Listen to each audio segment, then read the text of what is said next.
Welcome to CIC for Beginners. You're probably watching this DVD because you're just starting to self-catheterize. When you can't empty your bladder the traditional way, CIC is the best option. Doctors consider CIC to be best practice for people who have trouble emptying their bladders. It's been the medical standard for many years, and people all over the world CIC every day, many more than you might think. You are definitely not alone. CIC itself is nothing more than inserting a small tube, the catheter, into the urethra and reaching the bladder.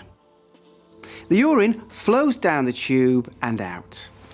There are other ways to empty the bladder, but CIC is the most convenient method. It can be done anywhere you would traditionally empty your bladder, which means you can travel, or work, or just get on with your life with one less thing to worry about.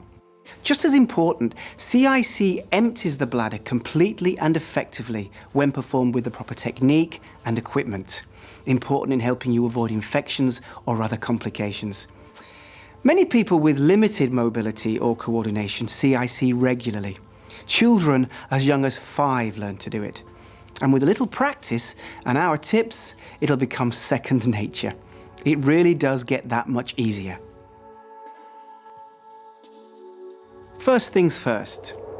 When you're just starting out with CIC, it can seem difficult. You have to get used to it, for one thing. And you have to use the right technique that works for you. But most people who CIC do it 5 times a day. As you can imagine, it will come naturally in no time. With the right catheter and instructions, which you've probably already got from your healthcare provider, CIC doesn't hurt. But because you're not used to it, you'll probably react to the pressure of the tube as it's inserted.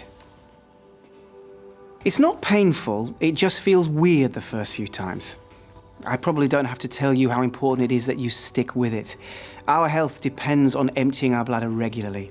It's one of the ways the body gets rid of waste. If you don't CIC as your health advisor recommended, it could lead to even more serious bladder and kidney problems. And since we're on the subject, let's take a quick look at how the urinary system works and why it sometimes doesn't.